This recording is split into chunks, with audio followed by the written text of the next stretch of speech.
Hello students, in my last video I completed the first element of product mix, that is branding. Just to have a quick recap, let me tell you that under the first P, that is product, of 4 P's of marketing, we studied 3 elements. In that, first one is branding. In branding, we studied the meaning of a brand, brand name, and brand mark. We also studied trademark. Then we moved ahead with the advantages of branding to marketers and to customers. And at last, we studied the characteristics of a good branding.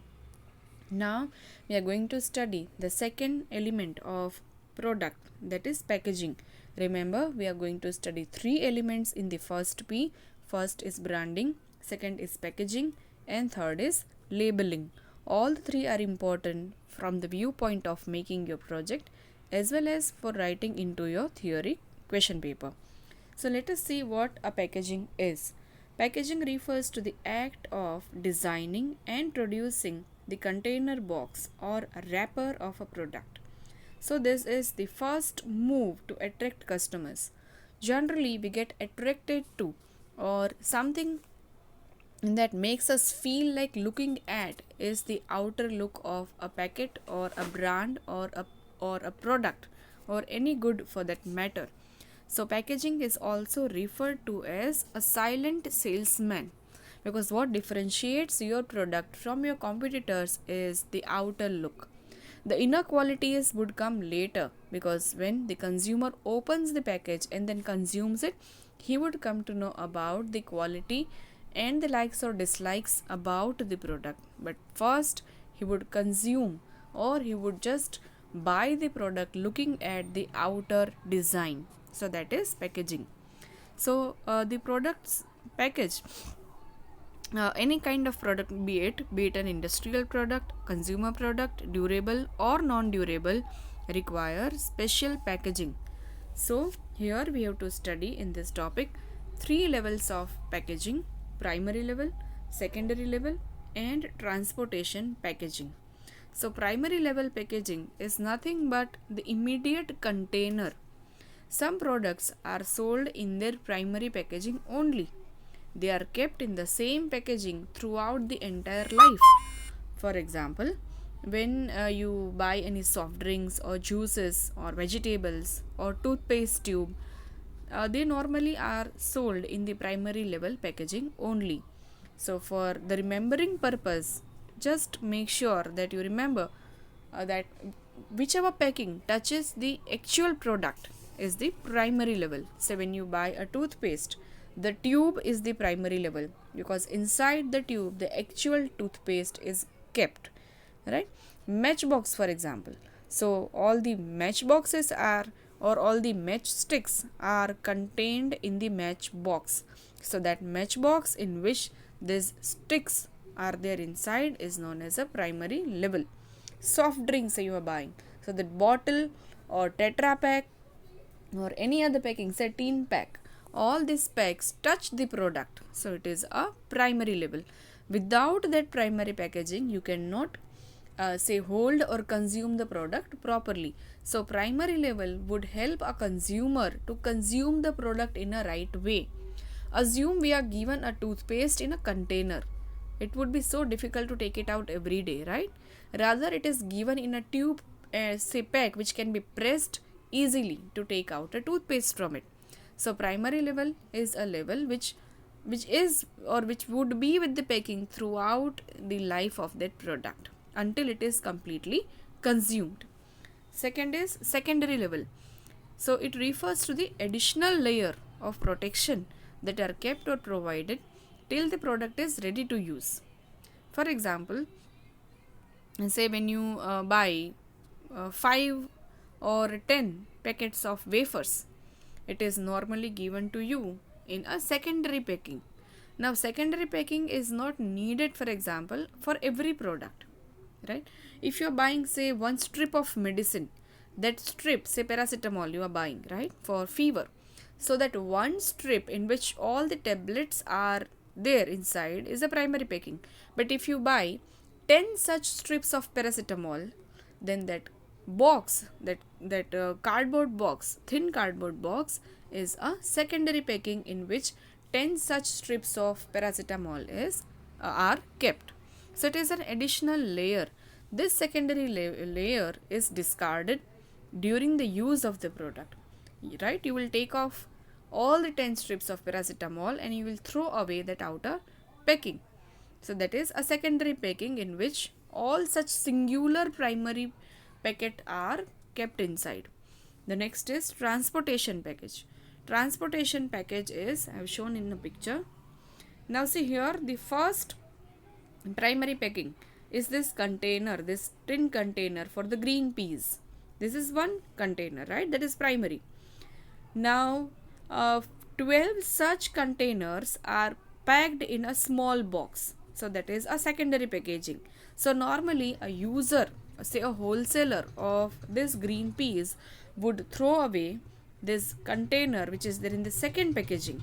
ये जो cardboard box है, that would be thrown away normally, and 12 such tin packets would be taken out by the wholesaler and may be sold to retailer in a smaller quantity, right? So secondary packaging is of generally no use, but to just give us a facility to a buyer of the bulk quantity.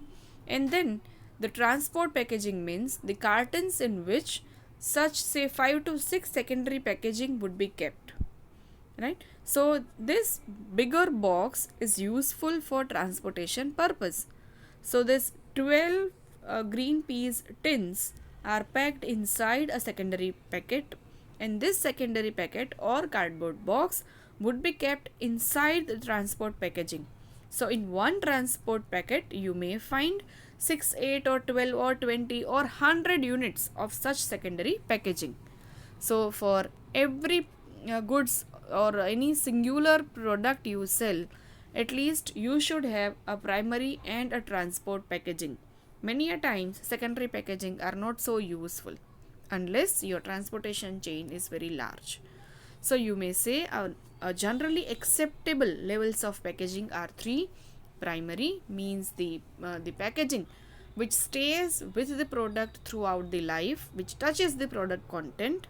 Say muffins, say 6 muffins are kept inside one plastic cavity handle. And so that is the primary packaging.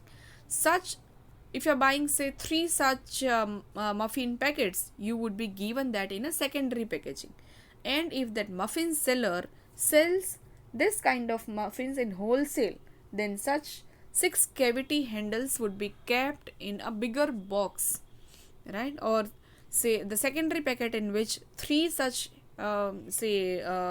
trays were kept, and multiply that with at least 12 to 24 trays, and this 24 trays would be kept inside a bigger box. That would be a transportation packaging or a transit packaging, right?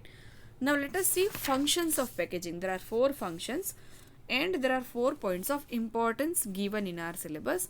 I am giving importance of packaging as homework because that's very easy and that goes in line with functions of packaging. First function of packaging is product identification, right? Because that's very easy. From the outer packaging only we would be able to identify. For example, red color of outer packing of a toothpaste normally indicate Colgate, while red dark color with lot of sparklers inside would be indicating a Close-Up toothpaste, Close-Up brand, while the blue color would indicate Pepsodent, right? In the same way, for every generic product you have the identification by the means of its outer appearance only, and that is product identification. Second is product protection. Of course, the products need to be protected under the for the every kind of weather, say like and every kind of purpose also, like storage purpose, distributing it, or to save it from the different types of weather, and also to make sure that you protect the product against spoilage, breakage, leakage, pilferage, climatic effect. All these things would affect the packet, would affect the goods inside your packet. So for that you should be giving a good protection by the way of having a good packaging. The next is facilitating use of product. Say a size and shape of the package helps consumer to handle the used products conveniently. Like any product you take, your hair oil, your shampoo, your toothpaste, or your fruit juices, everything is designed in a way, very carefully designed. Although it looks so simple to us, but the designing part contains a lot of homework, because once you design that outer packing, even you have to set machineries right. Right, that machinery must be able to produce the type of container you wish to give to consumers. Right कि bottle है तो bottle नेक कितना होना चाहिए, bottle का opening की size क्या होनी चाहिए. राइट, टूथपेस्ट का नोज़ल आप देखो तो right it fits to the shape of the toothbrush. Right, इतना बड़ा भी नोज़ल नहीं होता, इतना छोटा भी नहीं होता. Even though you buy 10 rupees sample pack of a toothpaste, उसका भी नोज़ल राइट साइज़ का होता है. And also say you are buying a hair oil, तो उसका नोज़ल देखा है आपने कितना छोटा होता है. It's not in the size of toothpaste. मान लो कि हेयर ऑयल की बोतल का नोज़ल जो है वो टूथपेस्ट की नोज़ल जितना है. Right, it's not going to work, isn't it? So you make sure that whenever you design the package, you see the facility or how a consumer is going to use it. In that way you have to make the shape of its packaging. The next is product promotion. Yes, on the packet you can use different types of labels. You can make that packet look so colorful, so designed. You can use different fonts, typeface. You can give different photographs to attract the consumers. So the packaging is effectively used by self-service stores, wherein a customer has to choose on his own. At that time nothing but the packaging works. Right, so these 4 points are the functions of packaging. Importance आप एक बार litho note में से देख लेना. They are so easy to understand.